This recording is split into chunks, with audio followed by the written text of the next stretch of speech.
শুনছেন নটার গল্প, গল্পে গল্পে জমজমাট। নমস্কার, আমি শাওলি। রবীন্দ্রনাথের লেখা ছেলেবেলার গত দুটি পর্ব ইতিমধ্যেই শুনিয়েছি আপনাকে। রবীন্দ্রনাথ এবার একটু বড় হচ্ছেন, মেয়ে মহলে জায়গা পাচ্ছেন, তাঁদের গল্প বলে একেবারে তাক লাগিয়ে দিচ্ছেন, এমনকি নিজের মাকেও। মাস্টারমশাইরা একের পর এক পড়াতে আসছেন তাকে। কিন্তু তার মধ্যে দিয়েই একটু ফাঁক বের করে তেতলার ছাদে তিনি খুঁজে পাচ্ছেন তার নিজস্ব দেশ। আর সেই তেতলার ছাদেই এবার একদিন এসে ঢুকবেন নতুন বৌঠান। ছেলেবেলার একটার পর একটা ঘটনা, একটার পর একটা দিন একেবারে ছবির মতো তুলে ধরছেন রবীন্দ্রনাথ, একেবারে যেন সিনেমার মতো। চলুন আজ তাহলে আরও একবার সেই ছবির সামনে গিয়ে আমরা বসি। আজ শোনাব ছেলেবেলার তৃতীয় পর্ব।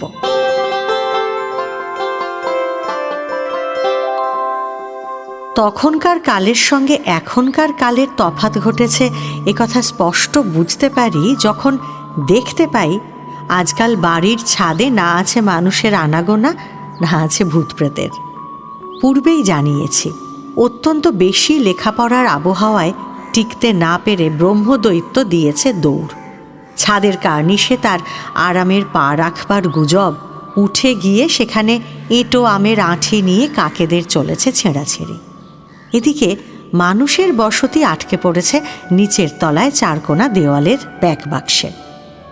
মনে পড়ে বাড়ি ভিতরের পাঁচিল ঘেরা ছাদ। মা বসেছেন সন্ধেবেলায় মাদুর পেতে, তার সঙ্গিনীরা চারদিকে ঘিরে বসে গল্প করছে। সেই গল্পে খাঁটি খবরের দরকার ছিল না, দরকার কেবল সময় কাটানো। তখনকার দিনের সময় ভর্তি করবার জন্যে নানা দামের নানা মাল মশলার বরাদ্দ ছিল না। দিন ছিল না ঠাস বুনুনি করা, ছিল বড় বড় ফাঁকওয়ালা জালের মতো। পুরুষদের মজলিসেই হোক আর মেয়েদের আসরেই হোক, গল্প গুজব হাসি তামাশা ছিল খুবই হালকা দামের। মায়ের সঙ্গিনীদের মধ্যে প্রধান ব্যক্তি ছিলেন ব্রজ আচার্যির বোন, যাকে আচার্যিনী বলে ডাকা হতো। তিনি ছিলেন এ বৈঠকে দৈনিক খবর সরবরাহ করবার কাজে। প্রায় আনতেন রাজ্যের বিদঘুটে খবর কুড়িয়ে কিংবা বানিয়ে। তাই নিয়ে গ্রহশান্তি সস্তয়নের হিসেব হতো খুব ফলাও খরচার। এই সভায় আমি মাঝে মাঝে টাটকা পুঁথি পড়া বিদ্যের আমদানি করেছি। শুনিয়েছি সূর্য পৃথিবীর থেকে 9 কোটি মাইল দূরে। ঋজুপাঠ দ্বিতীয় ভাগ থেকে স্বয়ং বাল্মীকি রামায়ণের টুকরো আউড়ে দিয়েছি অনুস্বার বিসর্গ শুদ্ধ। মা জানতেন না তার ছেলের উচ্চারণ কত খাঁটি, তবু তার বিদ্যের পাল্লা সূর্যের 9 কোটি মাইল রাস্তা পেরিয়ে গিয়ে তাকে তাক লাগিয়ে দিয়েছে। এসব শ্লোক স্বয়ং নারদমুনি ছাড়া আর কারো মুখে শোনা যেতে পারে, এ কথা কি জানতো বলো? বাড়ি ভিতরের এই ছাদটা ছিল আগা গোড়া মেয়েদের দখলে। ভাঁড়ারের সঙ্গে ছিল তার বোঝাপড়া। ওখানে রোদ পড়ত পুরোপুরি, জারক নেবুকে দিত জারিয়ে। ওইখানে মেয়েরা বসত পিতলের গামলা ভরা কলাই বাটা নিয়ে। টিপে টিপে টপ টপ করে বড়ি দিত চুল শুকোতে শুকোতে। দাসীরা বাসি কাপড় কেচে মেলে দিয়ে যেত রোদ্দুরে। তখন অনেকটা হালকা ছিল ধোবার কাজ। কাঁচা আম ফালি করে কেটে কেটে আমশি শুকোনো হতো। ছোট বড় নানা সাইজের নানা কাজ করা কালো পাথরের ছাঁচে আমের রস থাকে থাকে জমিয়ে তোলা হতো। রোদ খাওয়া সর্ষের তেলে মজে উঠত ইঁচড়ের আচার। কেয়া খয়ের তৈরি হতো সাবধানে। তার কথাটা আমার বেশি করে মনে রাখবার মানে আছে। যখন স্কুলের পণ্ডিতমশাই আমাকে জানিয়ে দিলেন আমাদের বাড়ির কেয়া খয়ের নাম তার শোনা আছে, অর্থ বুঝতে শক্ত ঠেকল না। যা তার শোনা আছে সেটা তার জানা চাই। তাই বাড়ির সুনাম বজায় রাখবার জন্য মাঝে মাঝে লুকিয়ে ছাদে উঠে দুটো একটা কেয়া খয়ের কি বলবো চুরি করতুম বলার চেয়ে বলা ভালো অপহরণ করতুম। কেননা রাজা মহারাজারাও দরকার হলে, এমনকি না হলেও অপহরণ করে থাকেন। আর যারা চুরি করে তাদের জেলে পাঠান, শুলে চড়ান। শীতের কাঁচা রৌদ্রে ছাদে বসে গল্প করতে করতে কাক তাড়াবার আর সময় কাটাবার একটা দায় ছিল মেয়েদের। বাড়িতে আমি ছিলুম একমাত্র দেওর, বৌদিদির আমসত্ত্ব পাহারা, তাছাড়া আরও 5 রকম খুচরো কাজের সাথে। পড়ে শোনাতুম বঙ্গাধিপ পরাজয়। কখনো কখনো আমার উপরে ভার পড়ত জাঁতি দিয়ে সুপুরি কাটবার। খুব সরু করে সুপুরি কাটতে পারতুম। আমার অন্য কোনো গুণ যে ছিল সে কথা কিছুতেই বউ ঠাকুরুন মানতেন না, এমনকি চেহারারও খুঁত ধরে বিধাতার উপর রাগ ধরিয়ে দিতেন। কিন্তু আমার সুপুরি কাটা হাতের গুণ বাড়িয়ে বলতে মুখে বাঁধত না। তাতে সুপুরি কাটার কাজটা চলত খুব দৌড়বেগে। উস্কিয়ে দেবার লোক না থাকাতে সরু করে সুপুরি কাটার হাত অনেক দিন থেকে অন্য সরু কাজে লাগিয়েছি। ছাদে মেলে দেওয়া এইসব মেয়েলি কাজে পাড়াগাঁয়ের একটা স্বাদ ছিল। এই কাজগুলো সেই সময়কার, যখন বাড়িতে ছিল ঢেঁকি শাল, যখন হতো নাড়ু কোটা, যখন দাসীরা সন্ধেবেলায় বসে উরুতের উপর সলতে পাকাতো আর প্রতিবেশীর ঘরে ডাক পড়তো 8 কৌড়ির নেমন্তন্নে। রূপকথা আজকাল ছেলেরা মেয়েদের মুখ থেকে শুনতে পায় না, নিজে নিজে পড়ে ছাপানো বই থেকে। আচার চাটনি এখন কিনে আনতে হয় নতুন বাজার থেকে, বোতলে ভরা, গালা দিয়ে ছিপিতে বন্ধ। পাড়াগাঁয়ের আরও একটি ছাপ ছিল চণ্ডী মণ্ডপে। ওইখানে গুরুমশায়ের পাঠশালা বসত। কেবল বাড়ির নয়, পাড়া প্রতিবেশীর ছেলেদেরও ওইখানেই বিদ্যের প্রথম আঁচড় পড়ত তালপাতায়। আমিও নিশ্চয়ই ওইখানেই স্বরে অ স্বরে আর উপর দাগা বুলোতে আরম্ভ করেছিলুম। কিন্তু সৌরলোকের সবচেয়ে দূরের গ্রহের মতো সেই শিশুকে মনে আনাওয়ালা কোনো দূরবীন দিয়েও তাকে দেখবার জো নেই। তারপরে বই পড়ার কথা প্রথম যা মনে পড়ে সে সন্ডামার্ক মুনির পাঠশালার বিষম ব্যাপার নিয়ে, আর হিরণ্যকশিপুর পেট চিরছে নৃসিংহ অবতার। বোধ করি শীষের ফলকে খোদাই করা তার একখানা ছবিও দেখেছি সেই বইয়ে, আর মনে পড়ছে কিছু কিছু চাণক্যের শ্লোক। আমার জীবনে বাইরের খোলা ছাদ ছিল প্রধান ছুটির দেশ। ছোট থেকে বড় বয়স পর্যন্ত আমার নানা রকমের দিন ওই ছাদে নানাভাবে বয়ে চলেছে। আমার পিতা যখন বাড়ি থাকতেন তার জায়গা ছিল তেতালার ঘরে। চিলেকোঠার আড়ালে দাঁড়িয়ে দূর থেকে কতদিন দেখেছি, তখনও সূর্য ওঠেনি, তিনি সাদা পাথরের মূর্তির মতো ছাদে চুপ করে বসে আছেন, কোলে 2টি হাত জোড় করা। মাঝে মাঝে তিনি অনেক দিনের জন্য চলে যেতেন পাহাড়ে পর্বতে।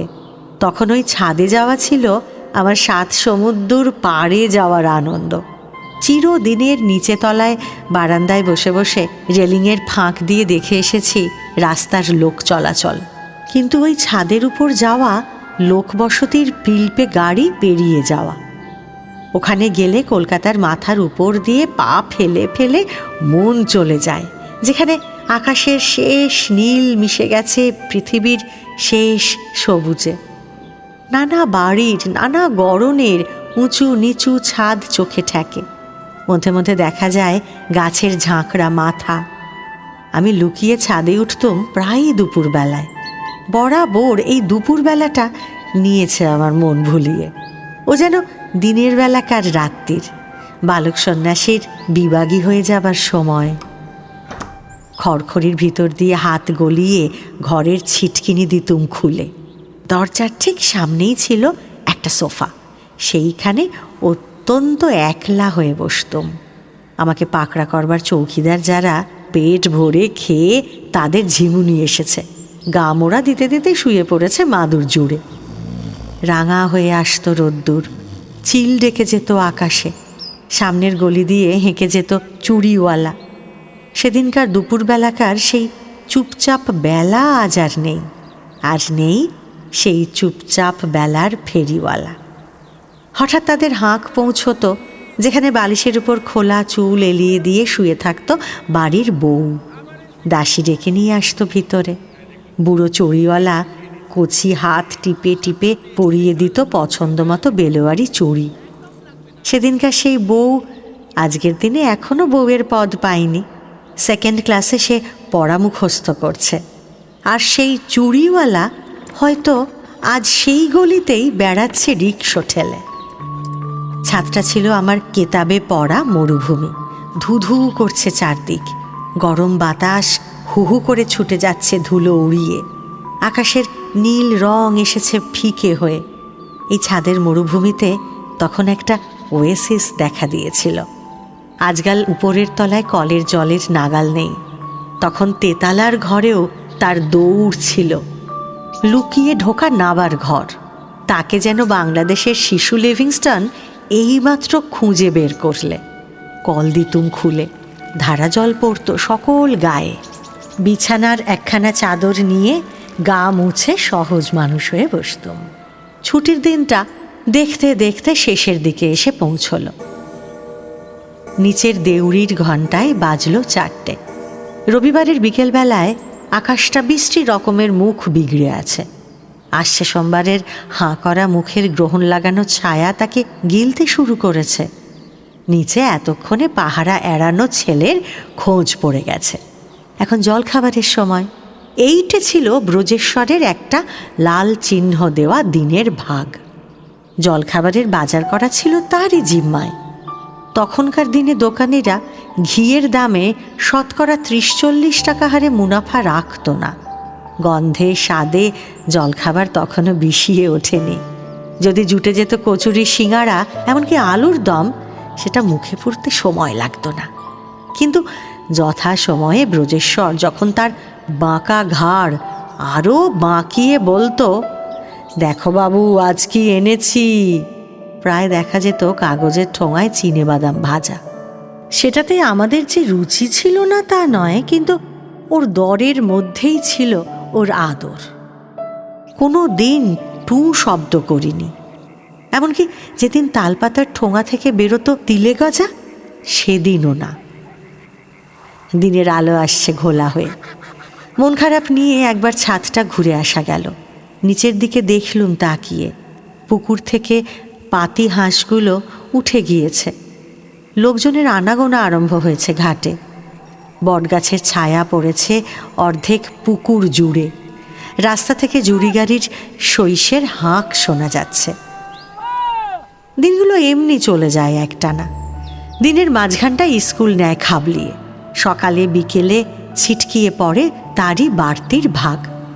ঘরে ঢুকতেই ক্লাসের বেঞ্চি টেবিলগুলো মনের মধ্যে যেন শুকনো কনুইয়ের গুঁতো মারে। রোজই তাদের একই আড়ষ্ট চেহারা। সন্ধেবেলায় ফিরে যেতুম বাড়িতে। স্কুল ঘরে তেলের বাতিটা তুলে ধরেছে পরদিনের পড়া তৈরি পথের সিগন্যাল। এক একদিন বাড়ির আঙিনায় আসে ভালুক নাচওয়ালা, আসে সাপুড়ে সাপ খেলাতে। এক একদিন আসে ভোজবাজিওয়ালা, একটু দেয় নতুনের আমেজ। আমাদের চিতপুর রোডে আজ আর ওদের ডুগডুগি বাজে না। সিনেমাকে দূর থেকে সেলাম করে তারা দেশ ছেড়ে পালিয়েছে। শুকনো পাতার সঙ্গে এক জাতের ফড়িং যেমন বেমালুম রং মিলিয়ে থাকে, আমার প্রাণটা তেমনই শুকনো দিনের সঙ্গে ফ্যাকাশে হয়ে মিলিয়ে থাকত।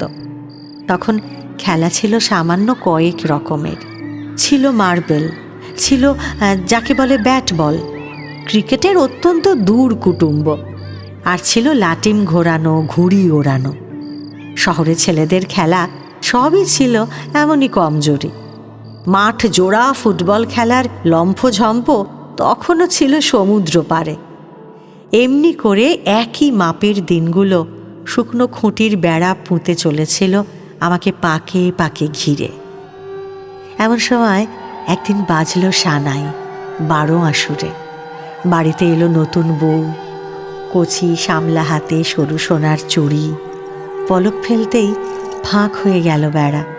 দেখা দিল চেনাশোনার বাহির সীমানা থেকে মায়াবী দেশের নতুন মানুষ। দূরে দূরে ঘুরে বেড়াই, সাহস হয় না কাছে আসতে। ও এসে বসেছে আদরের আসনে। আমি যে হেলা ফেলার ছেলে মানুষ। 2 মহলে বাড়ি তখন ভাগ করা। পুরুষরা থাকে বাইরে, মেয়েরা ভিতর কোঠায়। নবাবী কায়দা তখনও চলে আসছে। মনে আছে, দিদি বেড়াচ্ছিলেন ছাদের উপর নতুন বউকে পাশে নিয়ে। মনের কথা বলা বলি চলছিল। আমি কাছে যাবার চেষ্টা করতেই এক ধমক। এ পাড়া যে ছেলেদের দাগ কাটা গণ্ডির বাইরের। আবার শুকনো মুখ করে ফিরতে হবে সেই ছ্যাতলা পড়া পুরনো দিনের আড়ালে। হঠাৎ দূর পাহাড় থেকে বর্ষার জল নেমে সাবেক বাঁধের তলা খইয়ে দেয়। এবার তাই ঘটল। বাড়িতে নতুন আইন চালালেন কর্ত্রী। বউ ঠাকুরুনের জায়গা হলো বাড়ি ভিতরের ছাদের লাগাও ঘরে। সেই ছাদে তাঁরই হলো পুরো দখল। পুতুলের বিয়েতে ভোজের পাতা পড়ত সেইখানে।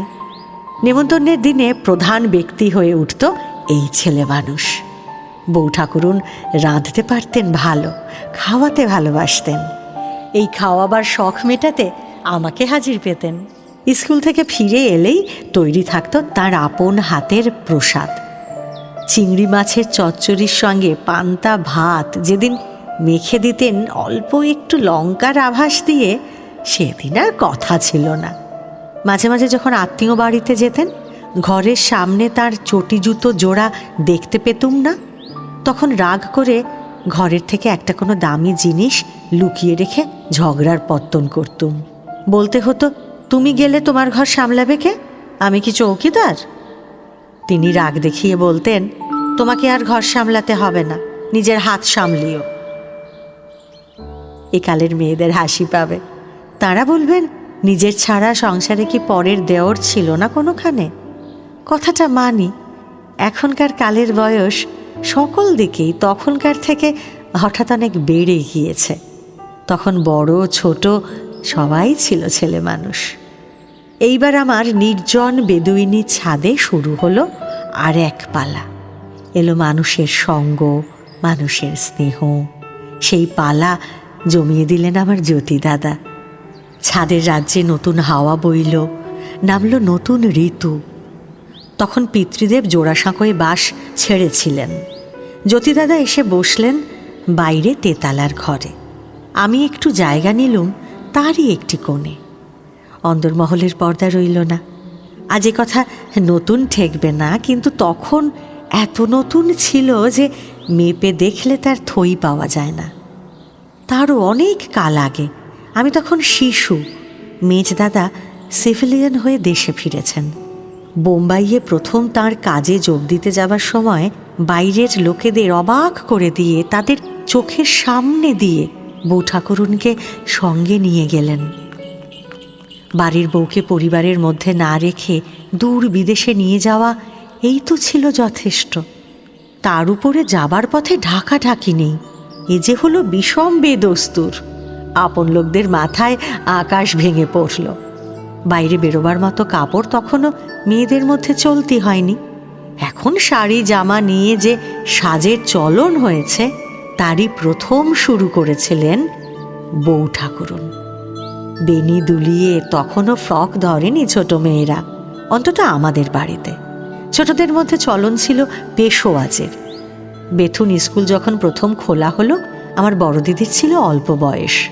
সেখানে মেয়েদের পড়াশোনার পথ সহজ করবার প্রথম দলের ছিলেন তিনি। ধবধবে তাঁর রং, এদেশে তার তুলনা পাওয়া যেত না। শুনেছি পালকিতে করে স্কুলে যাবার সময় পেশোয়াজ পরা তাঁকে চুরি করা ইংরেজ মেয়ে মনে করে পুলিশে একবার ধরেছিল।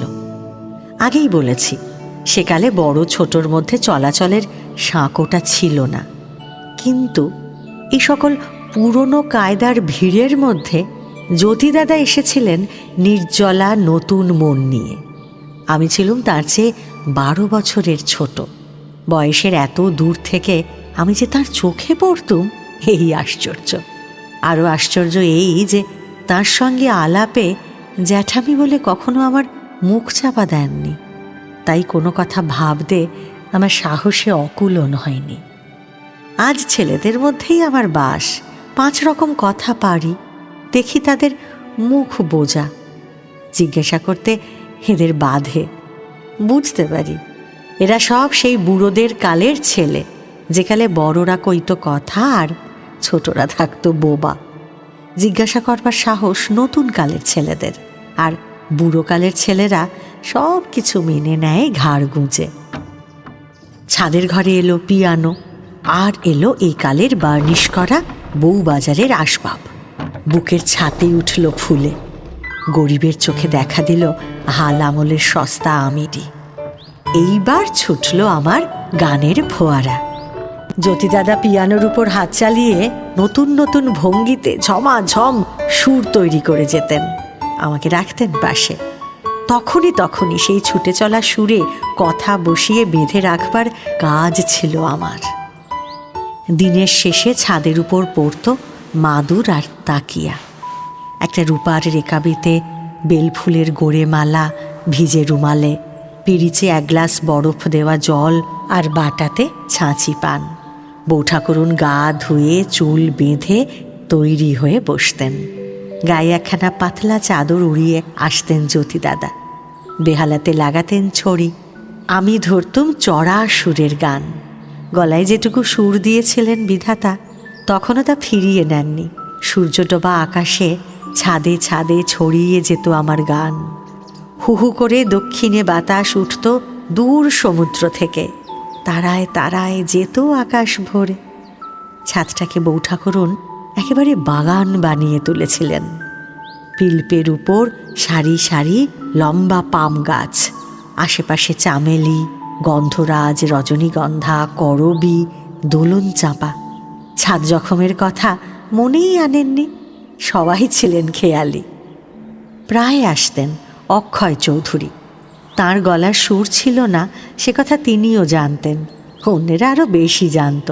কিন্তু তার গাইবার জেদ কিছুতে থামত না। বিশেষ করে বেহাগ রাগিনীতে ছিল তাঁর শখ। চোখ বুজে গাইতেন। যারা শুনত তাদের মুখের ভাব দেখতে পেতেন না। হাতের কাছে আওয়াজওয়ালা কিছু পেলেই দাঁত দিয়ে ঠোঁট কামড়ে ধরে পটাপট শব্দে তাকেই বাঁয়া তবলার বদলি করে নিতেন। মলাট বাঁধানো বই থাকলে ভালোই চলত। ভাবে ভোর মানুষ, তার ছুটির দিনের সঙ্গে কাজের দিনের তফাৎ বোঝা যেত না।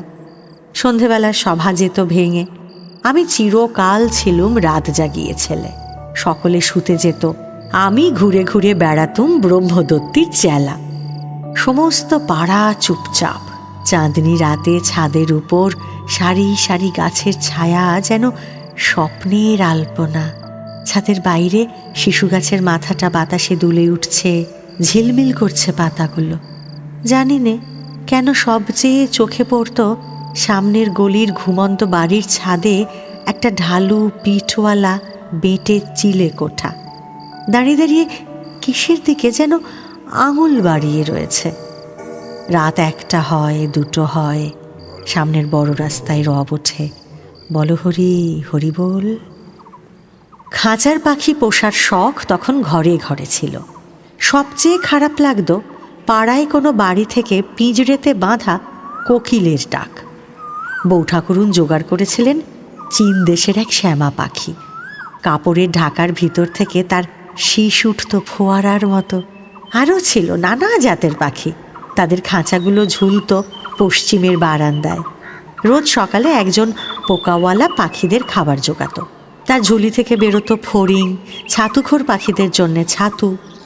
জ্যোতিদাদা আমার সকল তর্কের জবাব দিতেন, কিন্তু মেয়েদের কাছে এতটা আশা করা যায় না। একবার বৌঠাকুরুনের মর্জি হয়েছিল খাঁচায় কাঠবিড়ালি পোষা।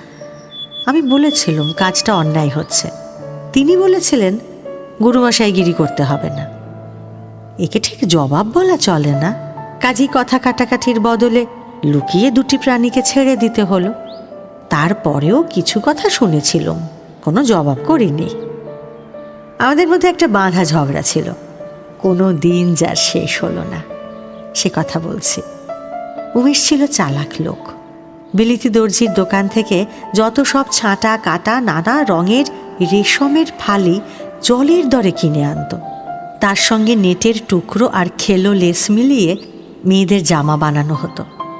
কাগজের প্যাকেট খুলে সাবধানে মেলে ধরত মেয়েদের চোখে। বলতো এই হচ্ছে আজকের দিনের ফ্যাশন। ওই মন্ত্রটার টান মেয়েরা সামলাতে পারত না। আমাকে কি দুঃখ দিত বলতে পারিনি। বারবার অস্থির হয়ে আপত্তি জানিয়েছি। জবাবে শুনেছি জ্যাঠামি করতে হবে না। আমি বৌঠাকুরুনকে জানিয়েছি এর চেয়ে অনেক ভালো, অনেক ভদ্র সে খেলে সাদা কালো পেরে শাড়ি কিংবা ঢাকাই। আমি ভাবি আজকালকার জর্জেট জড়ানো বৌদিদিদের রং করা পুতুল গড়া রূপ দেখে দেওরদের মুখে কি কোনো কথা সরছে না? উমেশের সেলাই করা ঢাকনি পরা বউ ঠাকুরুন যে ছিলেন ভালো, চেহারার উপর এত বেশি জালিয়াতি তখন ছিল না। তর্কে বউ ঠাকুরুনের কাছে বরাবর হেরেছি, কেননা তিনি তর্কের জবাব দিতেন না, আর হেরেছি দাবা খেলায়। সে খেলায় তার হাত ছিল পাকা। শুনলেন রবীন্দ্রনাথ ঠাকুরের ছেলেবেলা, আজ তৃতীয় পর্ব। আবারও ফিরে আসবো আগামী সপ্তাহে, আগামী মঙ্গলবার, ছেলেবেলার চতুর্থ এবং শেষ পর্ব নিয়ে। আমাদের সঙ্গে থাকুন আর শুনতে থাকুন নটার গল্প, গল্পে গল্পে জমজমাট।